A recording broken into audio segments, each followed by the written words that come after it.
Ladies and gentlemen, welcome to our monthly evening lecture in Humanities, Territories and Society. I am Vito Radianto, the Deputy Attaché of Scientific and Technological Cooperation, and I will be your host for tonight.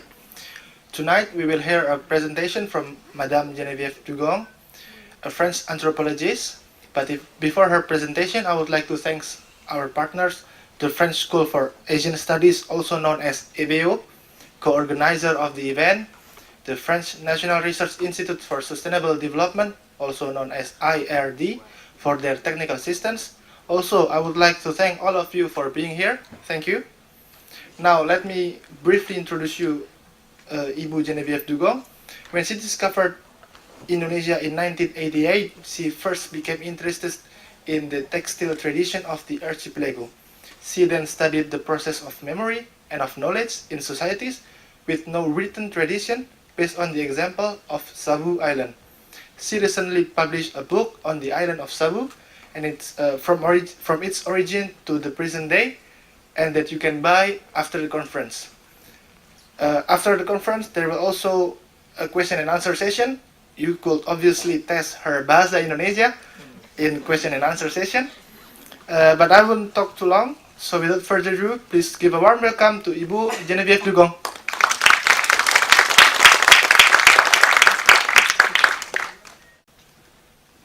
Thank you for your kind introduction.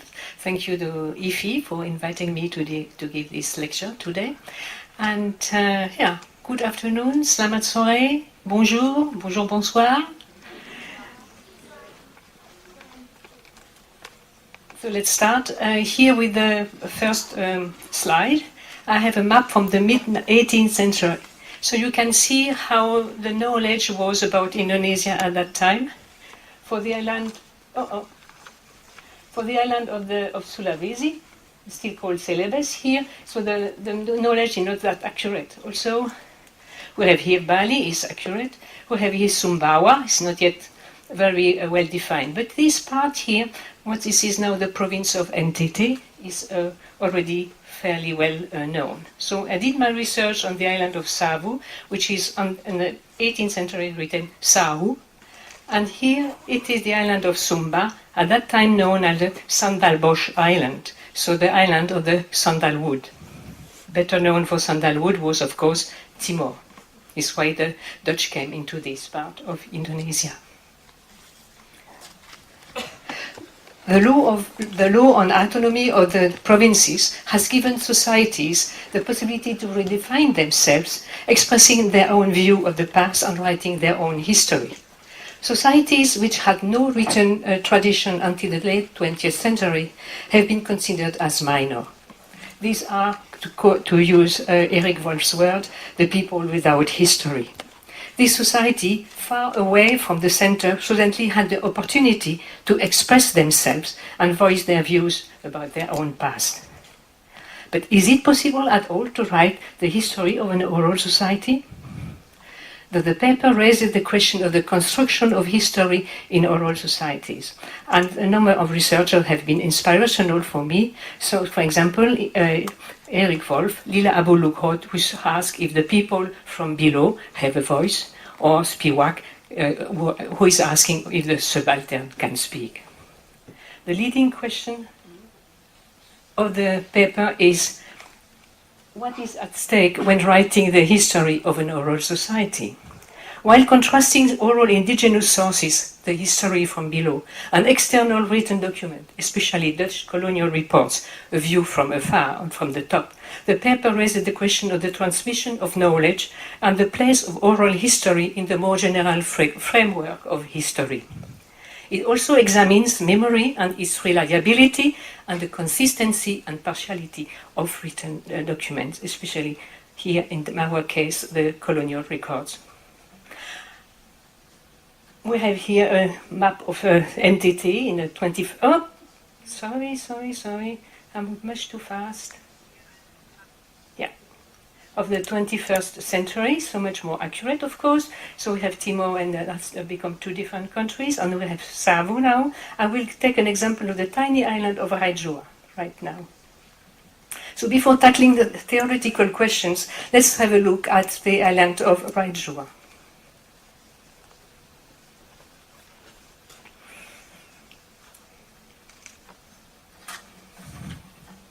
One major period in history of Indonesia before the arrival of Europeans was, of course, the Majapahit Empire, from the late 13th century to the early 16th century. On the island of Raja and in Savu also, there are numerous stories regarding a certain Maja. There is a coral rock, seen here, with the footprint of somebody called Maja. So it is 42 centimeters long, much too long for a human size. But we have here marks that are said to be the mark of his toes. There is also a well called Sumur Maja. When I was in Raja in the late 1990s, I visited a building where the jacket of a warrior was hanging on the high beams. The jacket was made of plaited fibers. Difficult to see here, but it is what it is. It is that. I was told that it belonged to a certain Majapahit, thus Majapahit Empire. In order to enter the building and to look at the jacket, I had to pay for the sacrifice of a chicken, because I was a researcher. A tourist had to pay for the sacrifice of a pig, because the jacket was considered sacred. At that time, the dating fibers with the carbon-14 method was still very expensive. One didn't try to get a sample. In their desire to link the isolated island of Raja with the Majapahit Empire, thus to a major moment in the history of Indonesia, Maja became the famous Gajah Mada of the Majapahit Empire. How did this happen? There was a famous person, a former head of the Department of Education in NTT, also a leading character in the local Protestant church organization, KEMIT, Bapa Robert Rivukau. This is a Savunese, and he started to write the history of Savu and Raja. And he wrote, here are the quotes, in Bahasa Indonesia and in English. The author had a strong assumption that Mahapari Gajah Mada comes from Raja. Gajah Mada is not from Java, but from one country in the eastern part of the archipelago. As the birthplace of Gajah Mada is not known, it became Raja. And then he found similarities in names like Gajah, Mada, Medu, Mojo, Jeka, Raja, Laki, which we find in Java and also in those islands. So in the writer's opinion, the Javanese name are to be found only on Savu Raja when outside Java, but it's not the case. And it added also that after retiring, Gajah Mada returned to his homeland in the eastern part of the country. So the publication of Boba Rivukau's book prompted the publication of a special issue of the journal Visata in 2006. Here we have some pictures. And the aim being to unearth the history of Raja and to show its links to the Majapahit Empire in order to boost tourism. So I will give you the end of the story later, and now we are going to see some more questions about the methodology.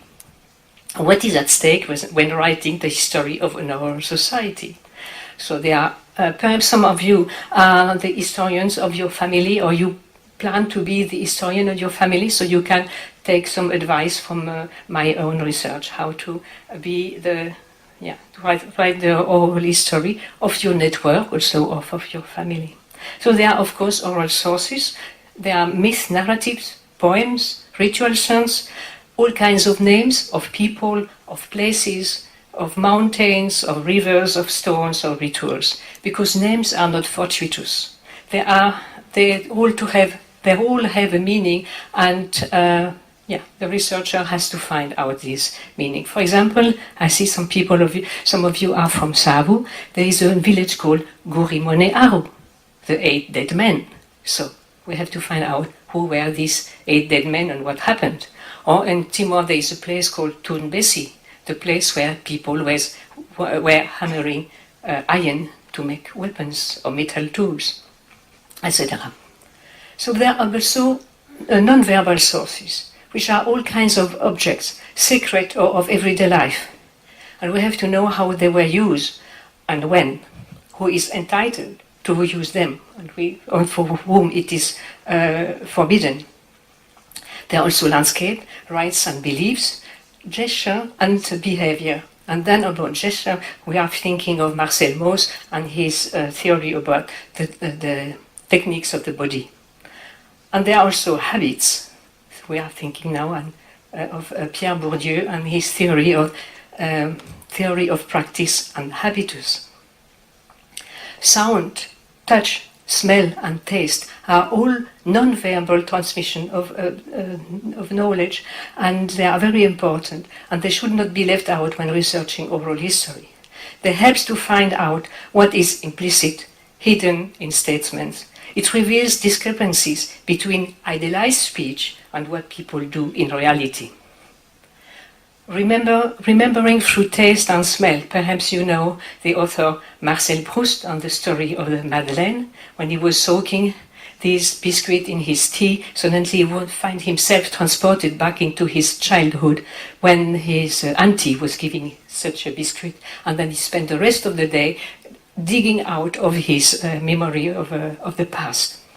So that is what we call true memory, and I quote here Pierre Nora, whose work was translated in English in 1996 called Realms of Memory. True memory today subsists only in gesture and habits, unspoken or craft tradition, intimate physical knowledge, ingrained reminiscences, and spontaneous reflexes. Not everything is tangible, not everything is visible.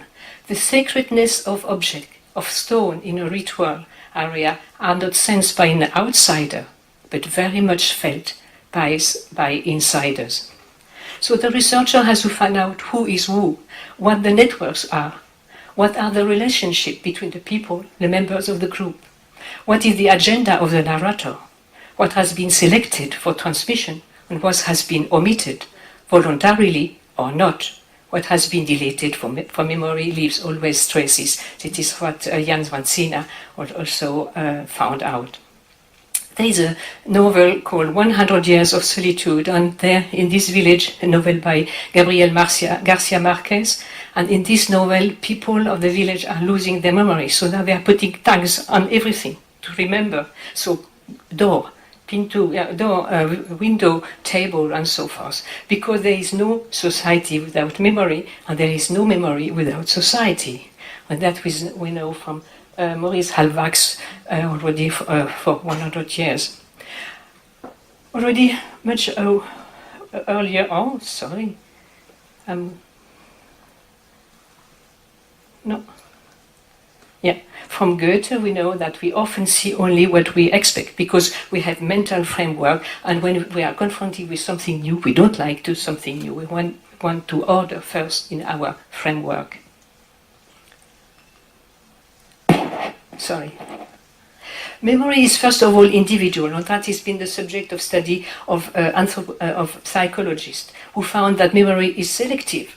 It implies forgetting, is thus not reliable. In cases of traumas, person does not want to remember. So what is the aim in trying to use memory to find out about oral society? But fortunately, there are not only psychologists who have researched memory, but also historians of religions and anthropologists who have found that memories of ritual, especially initiation rituals, are fairly accurate. These are memories of extraordinary moments which are remembered because they are the opposite of intuitive behavior. So the leading person for my research were Pascal Boyer and Harvey Whitehouse in this case.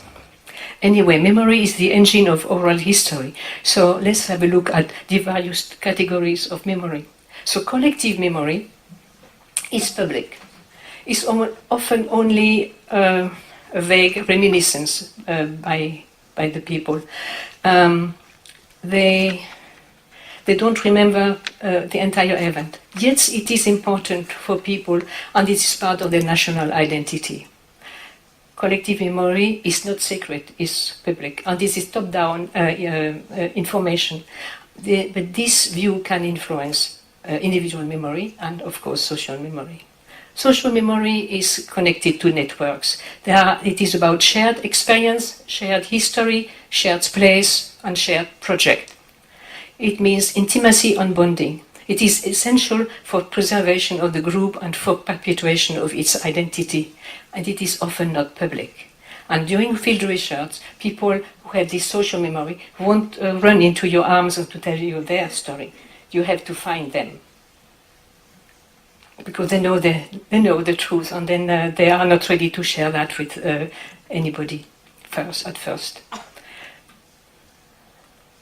History, by opposition, is considered true and objective, as it is based on archival records. There is a high level of confidence regarding written text. History is a science, and memory is not.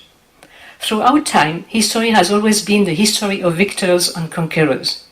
Rulers had their scribes and paid historians to write about their deeds, their good deeds, not their misdeeds, thus reporting only one side of the truth. Written sources claim to be objective and impartial, but they are not.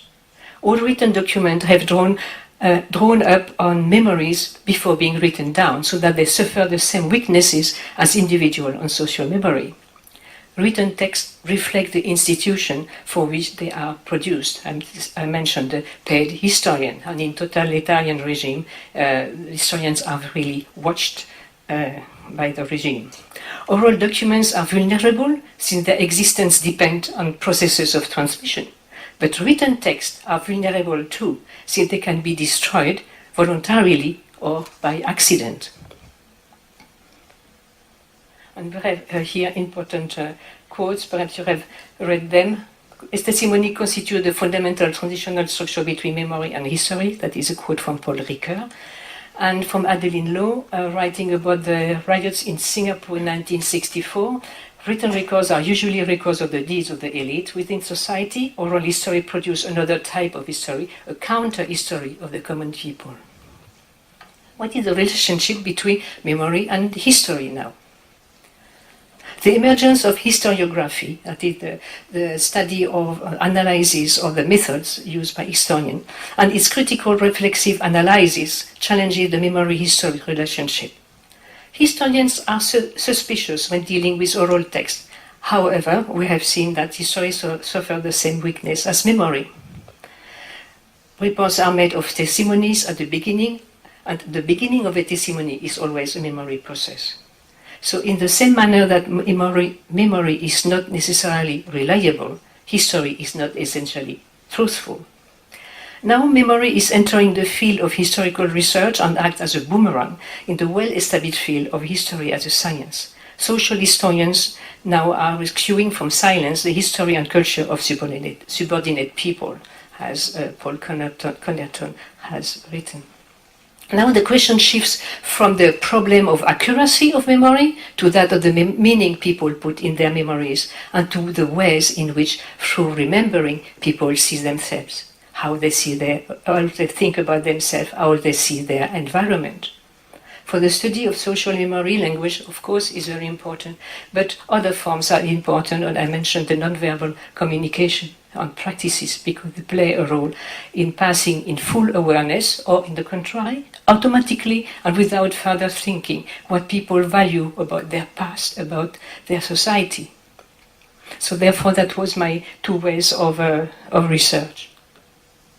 Now I made, to sum up this part, we have three spheres of interaction between for knowledge when writing history. We have the written sources. They can be local, so of course in the local language most of the time, and external, mainly European sources, where of course the Dutch records and also the missionary records from the 19th century. They were often very critical about the doing of the colonial power. We have the oral sources, often from the elite, the ruling family, who had its own agenda. They were educated people or high-educated people with authoritative voice. But there are also the common people. And for my research, the common people were people who had still following the ancestral religion. And they were more accurate, I think, than people who want to be modern and educated. For the non-verbal transmission of knowledge meant that I had to spend a lot of time attending rituals, just living with people and doing non-informal interviews, informal research. Also, to look at precedents, special precedents in the layout of places, of villages, of houses, and also the temporal ranking, which I mean with that, genealogies. What is missing in my research is the archaeology. Nobody has done archaeology in the way I'm doing my research, and archaeology is very important, non-verbal transmission of knowledge, and has often proved history wrong. So you see big pies for a little outcome. So pluridisciplinary research, I think here the teamwork between an anthropologist and a historian for writing the book I'm talking about today was particularly fruitful. So let's finish the story of Maja, of Rajua. Through fieldwork, it has been possible to trace Maja. He is Maja Murilai, an unpredictable spirit, able to turn everything upside down. Thus it has to be controlled, placated through rituals and offerings. Maja is so dangerous that a special priesthood task of the same name has been created long time ago. Why Majapahit? There was a Majapahit fever in the 18th and 19th century because the territory of the VOC, Dutch East India Company, or Vereinigte Oost-Indische Company in Dutch, correspond roughly to the territory claimed by the Majapahit Empire, thus from Sumatra in the west to Timor and Moluccas in the east. The emphasis on this coincidence suited the colonizers and the colonized, as Majapahit era was portrayed as the origin and essence of civilized behavior. After independence, Majapahit became again a focal point for purpose of identity formation of the new nation, which had then the freedom to write its autonomous history. In this discourse, regional histories like islands in entity had little to do, no role to play in the big agenda of the Sejarah Nasional. With the law of the autonomy of the provinces, a new space was created for autonomous recording and writing of the regional or local past. So, whose jacket was that? In fact, it belongs to somebody called Neravia, a cultural hero of the early 19th century. He helped the Dutch in taking a main settlement of Almanuban on Timor. He could enter the fortified village, putting it at a fire, and so the Dutch could enter. So I met his descendants. They told me the story of Neravia. After his death, the second regent on Rajua, who was from a different clan, asked for the jacket. Possibly the jacket, it was thought the jacket had some power, so giving power to the person who owned it, so then the fetor. Because of the desire of the people of Rajua to be part of the big history of Indonesia, we see here the role of the local elite in the construction of their history. The jacket of Neravia became the jacket of Maja, of the Majapahit Empire, and then of Gajah Mada. So Neravia's descendants, 5 generations later, are still taking great care of his house here. It's a house built and still a small house, and apparently skulls he brought from Timor are buried underneath. And I just reproduce or say what I was told here. So this story is interesting enough to build the local history with no need of building a larger framework with Majapahit.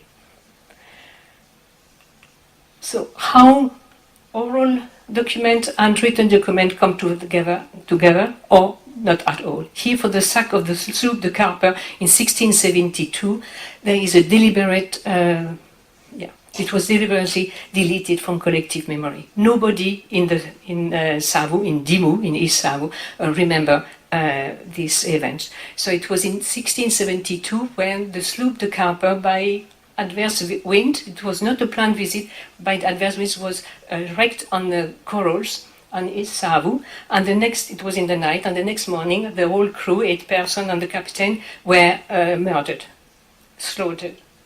And of course the VOC was angered but it took 2 years for retaliation. It means that the VOC had a lot to do to fight the Portuguese in Timor, also on Roti, on Alor, on all these islands. Only in 1674 they had 200 Dutch soldiers and 1,000 Timorese to come to fight on the island of Savo to give a lesson to the Dimonese. But the Dimonese could bring more than 1,000 armed people on their side. But they retreated in the fortress of Hurati, which had 3 concentric walls, and the VOC managed to demolish the first wall. After that, the local people with the white flag said "Sudah berkelahi," so that was the end of the story. But the Dutch asked for 300 slaves. At the end, they got 200 men, women, boys, and girls, and a lot of gold and also beads. And interestingly, even for those families who lost somebody being taken for slave, there is no memory of that moment. So there's no good deeds for remembering. And it's interesting that there's no construction made as a rebellion against the colonial power. It was an act of piracy. I think that's what it was. So that is the beach where nearby the shipwreck. It's a beautiful site. So we have another case in 1 century later, and the cultural hero, is called Ama Balanguru. He's of Timor, and between 1746 and 1758, the local regent, Hili Haba, filed reports to the VOC complaining about this guy. This guy who stole his cattle and some of his possessions, among them a cannon. This guy who burned one of his prows and sold the slaves which were on board for his own profit. Amabala has also built a fortification and over the years attracted a lot of people for his cause. So this thief, I quote here a manuscript, a rascal, a rebel, was putting in danger the peaceful situation on Savo. So the VOC organized an expedition to Savo that managed to subdue Amabalanguru, and 50 of his supporters were taken as slaves to the island of Banda to work in the nutmeg plantation. Amabalanguru was sent to Batavia, and after this he disappears from the VOC document. His wife and children were put under the custody of the VOC resident in Kupang. They too were enslaved for a number of years. It was very difficult to trace this guy, Amabala Guru, through Filwang Sabu. I received so many genealogies, and they were all at variance, so a sure sign that there was manipulation regarding the past at that moment. The co-writer of the Sabu book, Hans Hegerdal, visited in 2012, and I told him, go to Dimu and try to find out what you have and compare with your manuscript, because he is the one who was able to decipher all this manuscript when we were writing the book on Savu. And he found a descendant of this Ama Balango. And this guy is, in fact, his real name is Guru Koreroi, is the grandson of this Raja, which appear in the document. It was Raja for a long time, almost 50 years. And instead of, the Amabalanguru was not chosen by the Dutch as a Raja, but they chose the son-in-law of this Raja, so not somebody in the direct line. And this guy, Hili Haba, was Raja for almost 70 years. If we have this information only from oral document, we never will believe that. So fortunately here we have Dutch records which are about this for sure accurate.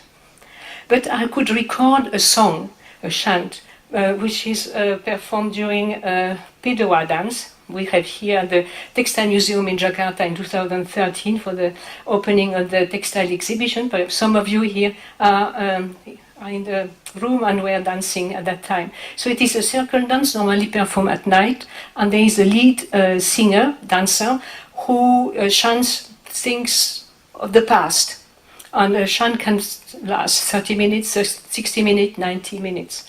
And is how I could trace in the cultural, in the local society, these chants. I like it, so I will read that with you together, but in English. The time has arrived for us people to recite the genealogies of the 4 traditional districts of Savo. Do not hesitate any longer. Do not think twice anymore. Do not let your thought vacillate. Follow what God has made for us. Endure the recitation of the verses in the origin of our ancestors, of our large and united family. It is the Savo family. And that is the reciting the genealogies. So we know something is happening, is not so good. A big crowd follows, then in between the dancers are saying text in chorus here. A big crowd follows from behind, Guru Koriroi, that is his name. Many people with the same mark for their cattle have come together, meaning they are from the same clan. They walk toward the sandy beach, toward the harbor. Matiki is still a name known in Savo. At the time has arrived, they cannot stop tears flowing from their eyes. Tears are trickling from the lashes of his female relatives. They all wipe their eyes, sincere, virtuous women of Timor. So something dramatic is happening, and we don't know exactly what yet. And then comes this strange part here. Because he wants to go abroad, looking for a living, looking for ivory adornment until he gets them, to give to Bala Raja Manu, which is his son, strengthening him, holding power over Savo and over the sea. So it looks like a voyage for good fortune. But then comes the next. He has to live in a hurry. Cut the anchor in the shape of the nail, deeply trapped in the ground like a spur stuck in the flesh of the rooster. I like these images, these metaphors. The crew returns, turning the sail, the crew of the foreign boat which has been in the harbor for a long time. So the foreign boat is the VOC. And for a long time, perhaps it took a long time until they could arrest Amabala Guru. He wants, here Amabala, wants to receive a large woven belt rolled tightly around his waist, ready to accept with tears in his eyes a large foreign patola cloth from Inami Gichami Kore. The obscure written words reach Amabengu Bela Rajara Tudima, that is his mantra name, his sacred name, poetic name, as described by the mighty general, the powerful man of the center. So he has to leave in a hurry because he's arrested. And we had the obscure written words because in the oral society they were not used to written document and didn't understand them. And the mighty general is the governor in Batavia, and the center is Batavia here. This is how we could. Is how it is remembered in the local context. So we see there are different agendas from the VOC and from the local society. We have here a good example how societies remember. In the VOC records, we have only part of the truth. Local memory carry a different truth. Amabala's offenses were not remembered. For sure, he did some misdeeds. For sure, perhaps he burned down the boat of the Raja. But his dramatic arrest and departure left traces and were kept in a song. So, how were the VOC report made? The VOC was in an association of merchants acting the same in the name of the Netherlands in the 17th and 18th century. The purpose was trade to generate profits. The best VOC staff would try to live and stay near comfortable centers of the company like Batavia. Those who came to outer islands like Solo, Kupang or Savo were not there by personal choice. They were sent. Often they were not the best officers either. The VOC focused on Timor, on what is now NTT, because the lucrative sandalwood trade was expected, but it was never profitable. And researchers have found that, for example, Aaron de Rover wrote about the sandalwood trade on Timor. The VOC officers had to report to their hierarchy with the constraint of their position. They had to send the most optimistic report to show positive actions and results so that they put themselves in a good light to get further financing or to get promoted, to get away from entity. Therefore, they tried to present an event as an encouraging success, even if the reality was more mixed. They had to focus on developing a relationship with the local rulers, their precious collaborateurs. Their report depended on the reports of the local rulers, like Ilihaba, in the case we saw before. And of course, Ilihaba had his own agenda. A failure has to be attributed as much as possible to other reasons than a personal failure. Although the officer tried or pretended to make a report as complete as possible, a number of blind spots, blank spaces necessarily remained. In the first half of the 17th century, Europe was at war, with alliances between states changing several times. It was the war known as the 30 Years' War. Part of the staff of the VOC was made of people of various origin, adventurers, mercenaries, deserters, traders. Some fled their country in Europe for different motives. They lost their possessions for political or religious motives. Think of the Huguenots in France. What kind of training did the VOC officers have when they were confronted with these different societies, this different culture? At best, they were described as exotic, most of the time as primitive, with most absurd beliefs, because it was not Christianity. A last example from the 20th century now, a rebellion in 1914. So resilience against the colonial power grew more and more because there were too many taxes, and also too much corvée work to build roads circling the island of Savo. It culminated in the prohibition of holding the most important ritual for the local people called oleh. It is a huge ceremony of several days at the end after harvest. So we can say it was a Thanksgiving ceremony, but it collided with the Good Friday, which was a most important ceremony for Christian people. And at that time, the elite in Savo had converted to Christianity. There were perhaps 2,000-3,000 Christian on an island which had 22,000 inhabitants. So there was a clash between a group of officers representing the Dutch state and the local people. The officers had their guns and rifles, and one officer was killed by another officer by accident with his son, and 4 local people were murdered. And that is the end, the end of the VOC not the Dutch report. And somebody in Savo, Protestant priest, made the research, and I found a manuscript in the Netherlands, and his name is Victor Tanya.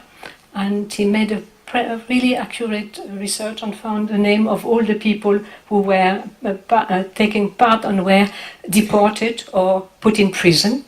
And I made a recording in 1912 from the great nephew of a man, one of the priests who died in prison in Cuba. And that does not appear in the Dutch document. So the community here, Savo community in Jakarta, built this memorial in 2013 under the leadership of the late Bapamadu Toube. And this is an example how local people, take in their own hands now their own history and to build something like this memorial. It was not an initiative of the local government. So before concluding, I want to show you some of the principles I could work out on doing this research on Savo.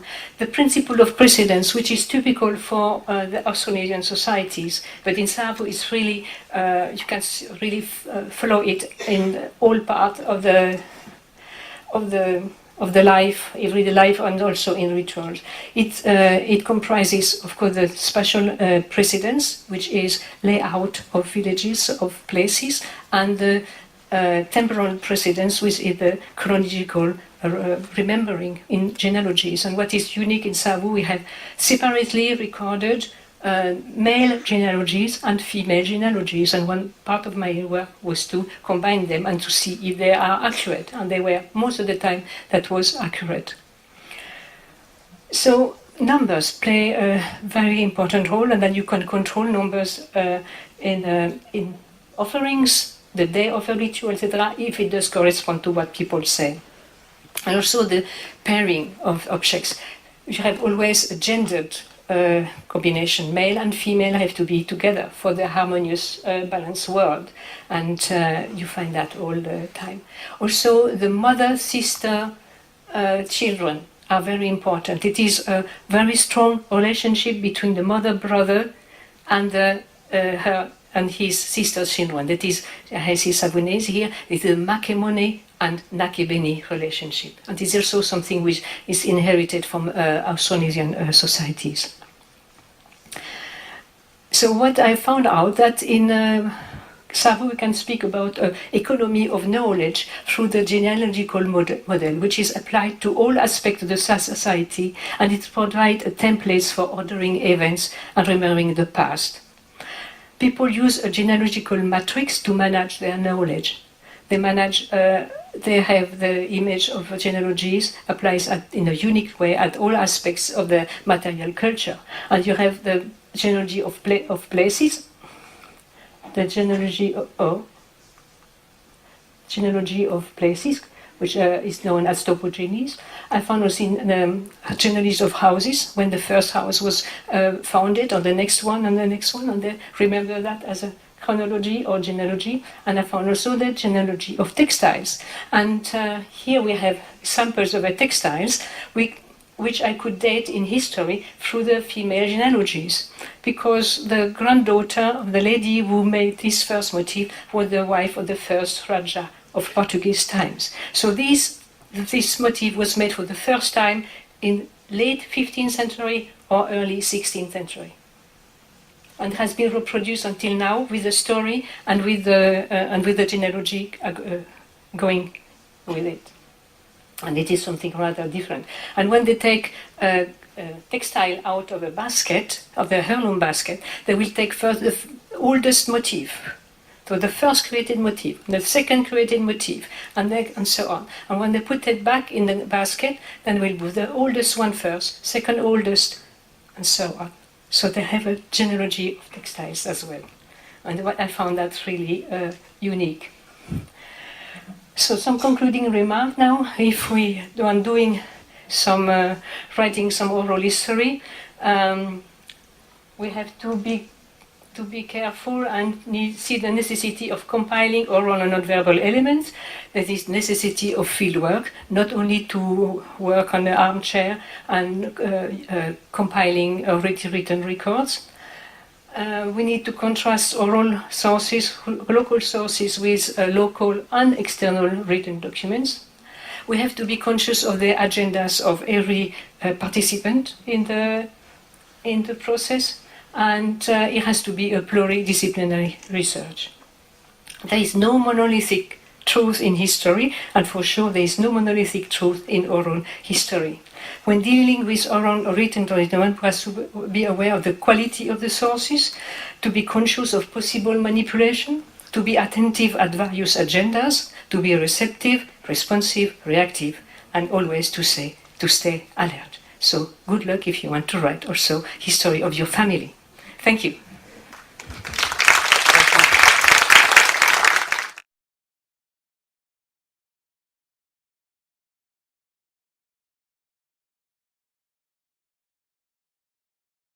I would like to invite you for this first question and answer session.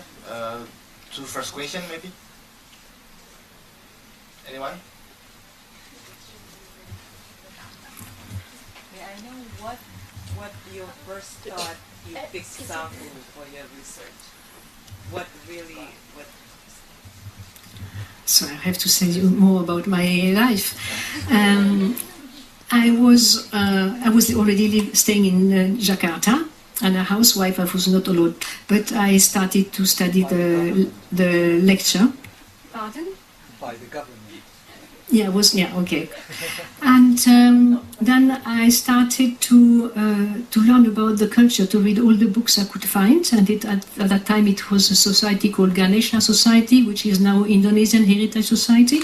So I was really eating the books. And very soon, when you know so little, you think you can give a lecture like that. And I was soon asked to give lecture on a cruise boat, which was cruising between Savu and Timor, and back between Bali and Timor, passing Savu. And about Savu, there was very little information. This is how I started to do field work, to be able to give lectures in the evening to the passengers on those small cruise boats. This is how it started, and I got hooked.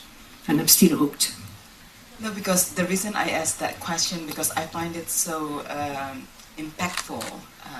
And then that's why I was just wondering, I was curious how you can get to Savu. I mean, because I'm Indonesian, I was born here, and I just like do not know Savu unless it comes from you. So thank you for your work. And for sure, many people here have never heard the word Savu. So in Bahasa Indonesia is Sabu with a B and B, Sabu. In English is Savu with a V. And we should find sometimes Savu with W. It's inherited from Dutch time, which is written Savu, S-A-W-O-E. And then Savu, S-A-W-U. But so we find on maps often both W and U and V, but it should be Savu with a V. Okay. So, next question, maybe in Bahasa Indonesia as well.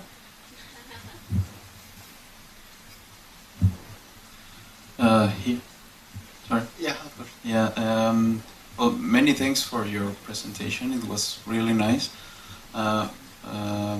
Currently, I'm making a research, something like that, about. I'm making a research about something like that. I'm making a research about the Balanginggi Samal in the northern part of Borneo, and I already find a lot of things like really similar between these cases. But what I'm going to ask is about the textilogenes. Textilogenes, yes. Yeah, I've already heard about genealogies, topogenes, even domogenes, which is a really interesting thing. But I've never read about textilogenes, and that's also quite interesting because well, in every community there's like a pattern, like a specific pattern that they also have to learn how to do it in a very specific way, right? Yeah. So I wanted to ask if you can give us more information about about the textilogenes, like, right? Thank you. So first, if you find similarities in Kalimantan and another part of Indonesia with what I have told you today, is because they are all Austronesian societies, and these type of cultures can still be traced. It's still time to do this type of research, and you'll be surprised how over centuries or perhaps thousands years they have kept these mental structures of the balanced universe with this gendered pairing.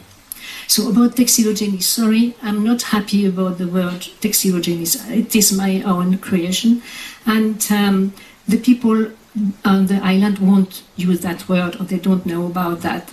But it is part of this non-verbal transmission of knowledge. When I attended those rituals and I saw them taking the oldest motif, and then the second one, and the third one, and so forth, it was for me, yes. Then they respect the chronology. They have an incredible sense of chronology. And often oral societies are said they don't have a sense of chronology. They don't remember more than 100 years. They know cyclical times. When you have the grandfather and then the grandson takes again the name of the grandfather, and it turns like that. Like on Bali, they repeat the same name. So to have here in these Austronesian societies something really different. They have a sense of chronology. And how can I tell you more about that? This is only because when I ask about the pattern, then they tell me the story. What happened, why this woman created, this ancestress created that pattern, and there's a story and the name of a lady. And then I look at the genealogies.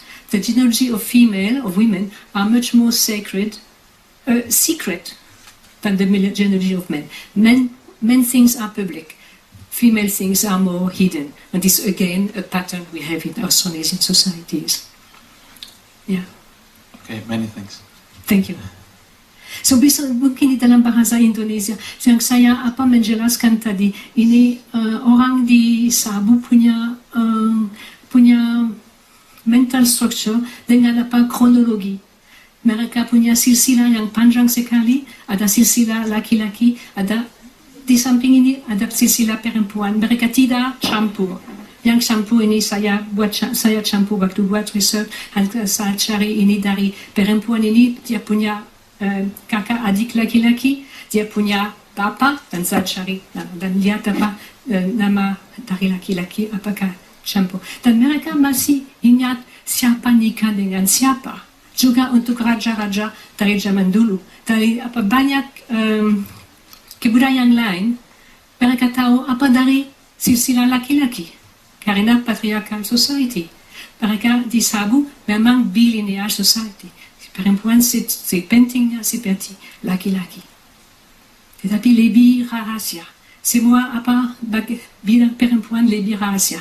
Mungkin karena saya pertama antropologis yang pertama kali gali ini dan selama hampir 30 tahun dan saya bisa punya akses kepada pengetahuan perempuan. Terima kasih. Any more question? Maybe the two last question. Yeah.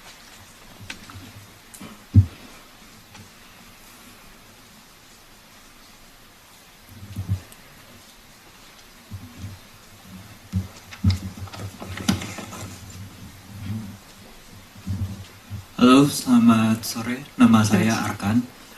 Saya seorang Austronesia urban karena kakek saya orang Bugis. Tapi saya sama sekali tidak tahu tradisi Bugis seperti apa. Lahir di Jakarta.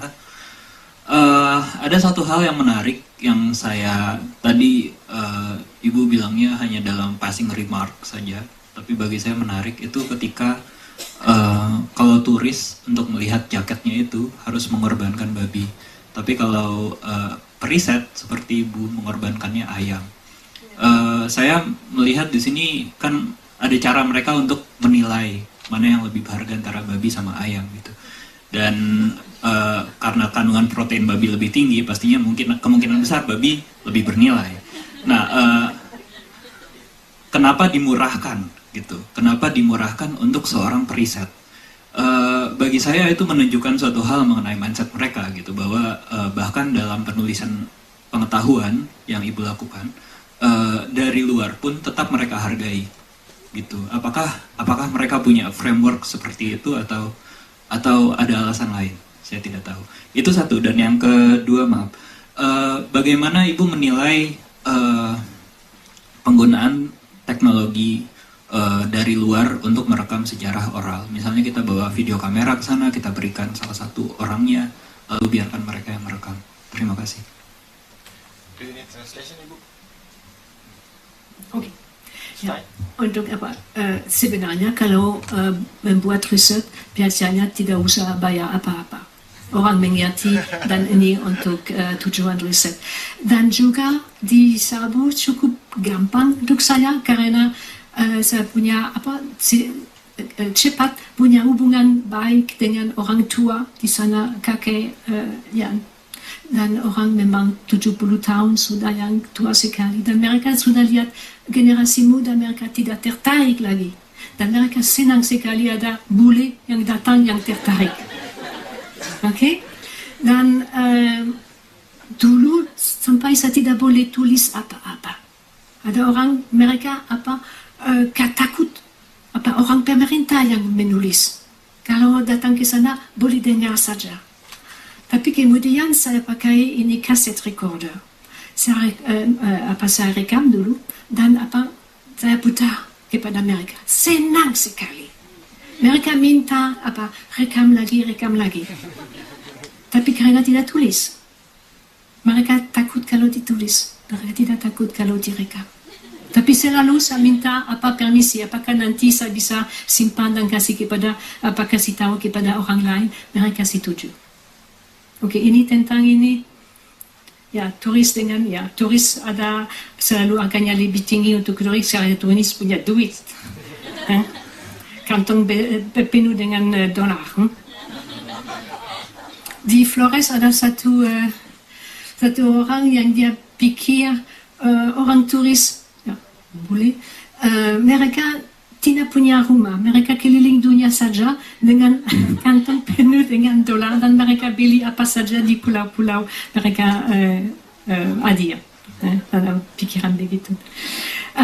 Teknologi dari luar. Ya, apakah saya bisa pakai teknologi dari mereka dan nanti saya tidak bisa buktikan apa-apa kalau saya mau keluar buku, harus kasih tahu mengapa, bagaimana saya dapat informasi dari siapa, tanggal berapa, ini semua ini ada di dalam buku. Ya. Kasihan buku ada dalam bahasa Inggris dulu. Saya harap satu hari ada sponsor untuk terjemahkan ke dalam bahasa Indonesia dan bisa kasih kembali kepada orang Sabu, cucu mereka. Okay. Yeah. Maybe one last question. Anyone? Okay.